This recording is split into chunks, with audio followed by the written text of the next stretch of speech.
Bonsoir à toutes et tous et bienvenue dans ce nouvel épisode d'un 2 3 BD chez les libraires. Ce soir, je vous propose qu'on aille faire un petit tour à Alès, dans la librairie Alès BD, et qu'on retrouve Alix pour ses conseils avisés. Je vous rappelle que vous pouvez toujours liker les pages, commenter et puis bien sûr partager si vous aimez cette pastille vidéo. Allez, on retrouve Alix. Salut Alix. Salut Christophe.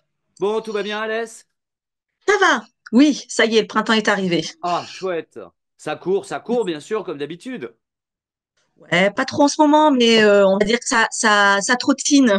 Ouais, bah, c'est le retour des beaux jours. Il faut attendre que ça bouge un peu. Oui, oui, oui. Alors, quel est le premier coup de cœur dont tu vas nous parler ce soir?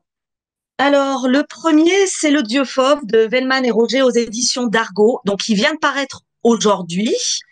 Et je me suis précipitée dessus, hein, juste si tu peux regarder quoi, la couve est magnifique. Superbe, ouais. Et en fait, c'est plusieurs histoires en une histoire. D'ailleurs, ça va être à peu près ça pour tous mes choix.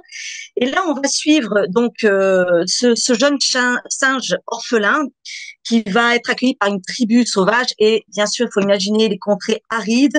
Il n'y a plus de nourriture. Et cette tribu avance tout doucement en quête de nourriture.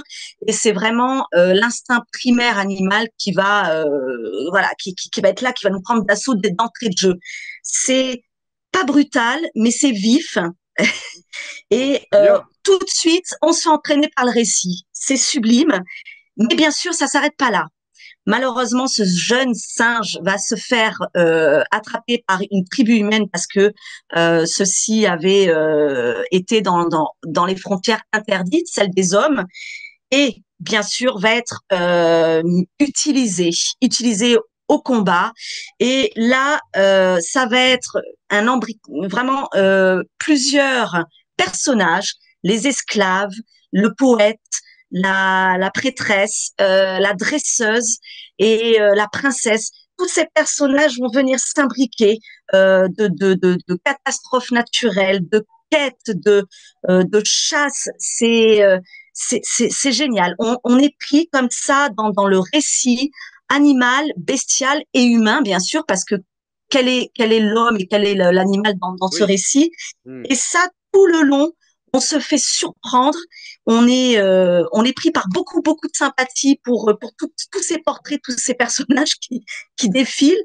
Et c'est en plus de ça, ce que j'ai trouvé très original, c'est que ça va être coupé en plusieurs chapitres.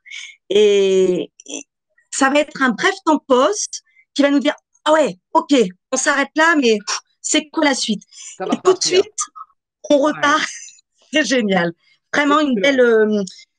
une belle histoire, Ouais, ça, c'est un one émouvante. shot, hein. C'est un one shot, C'est un ça. one shot, tout à Ouais. fait. Oui, Très bien. oui. Ok, donc ça vient de sortir. Un Ça vient deuxième. de sortir. Alors le deuxième, c'est Gueule de cuir. Donc c'est aux éditions Dracou, c'est Pével Créti et Mafre. Là, honnêtement, autant dire moi, j'ai eu le sentiment de revenir sur mes premières lectures de BD d'aventure, de cap et d'épée. Clairement, Masque rouge, Ouais, Les le feu Sept rouge. Hmm. l'épervier, c'est la référence qui m'est venue tout de suite. Après, on peut faire aussi référence à Batman, bien sûr, parce que il est question d'un chevalier masqué qui est en quête de justice. Il y a des enjeux politiques, de la manipulation, bien sûr, tout ça, et de l'ésotérisme, une secte bien particulière qui est derrière toutes ces manipulations. C'est plein de rythmes, peut-être un peu trop par moment, mais c'est pas grave. On a vraiment le On rentre dedans plaisir quand même, ouais. Hmm. ouais, on a vraiment plaisir à tourner les pages et on s'inquiète quand même beaucoup pour ce héros doué de l'épée. Très bien. Et ça, c'est un premier tome? Oui. C'est un premier tome, ça sera une trilogie. D'accord, ok. Ouais, donc c'est pas trop long, c'est bien. Non, et vraiment c'est chouette de pouvoir renouer avec ça en fait, Ouais, avec ce avec ce genre-là. type de récit. Hmm, bien Ouais, tout sûr. à fait. Allez, le dernier. Et alors, Delta Blues Café de Charlo Imira aux éditions Grand Angle. On est là aussi parti sur un one-shot. Et bien sûr, là, on part au bord du Mississippi. On va partir rencontrer plusieurs personnages haut en couleur, très avec des caractères, chacun des caractères très forts, dont un vieux monsieur qui à la recherche d'un album, d'un disque et qui bougon, mais on l'adore dès le départ. On se dit celui-là, il est fabuleux.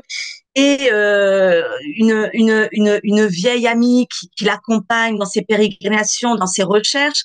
Tout ça, bien sûr, pour les amoureux du blues, puisqu'il est question en fait d'un jeune homme qui va rencontrer ces personnages-là en jouant le rôle principal pour Johnson, pour un film, donc noir et blanc.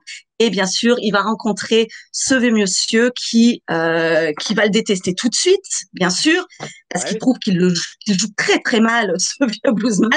Et là-dessus, ces personnages vont être liés, on va les prendre de sympathie et tous sur cette quête justement de ce fameux disque avec cette chanteuse de blues, voilà. Et c'est très beau. Il y a un beau rythme de lecture. On apprécie vraiment le dessin et c'est vrai que c'est plaisant. C'est une lecture très plaisante pour le moment. Très bien. Quelques dédicaces à venir à l'SBD ou... Écoute, là, nous, on a plutôt des festivals à venir, là. Festival BD d'Alès le 20 et 21 avril. Ok. Après, premier week-end de mai, on a le Festival de Barjac, Festival du livre de Barjac. Et le premier week-end de juin, on a le Festival des passeurs de livres, qui est le Festival des sciences humaines sur Très Alès. bien. Donc on retrouve la librairie présente sur les trois salons. Dans les trois salons, tout à fait. Ah bah écoute, je sais pas si j'aurai l'occasion de venir, mais on sait jamais, pourquoi pas. C'est bien, Ben écoute, je te remercie beaucoup pour ces trois conseils de lecture et puis comme d'habitude, hein, je reviens dans quelques semaines ben, pour que tu nous en donnes trois autres. avec plaisir, Christophe. Allez, à bientôt. Ciao. À bientôt. Ciao.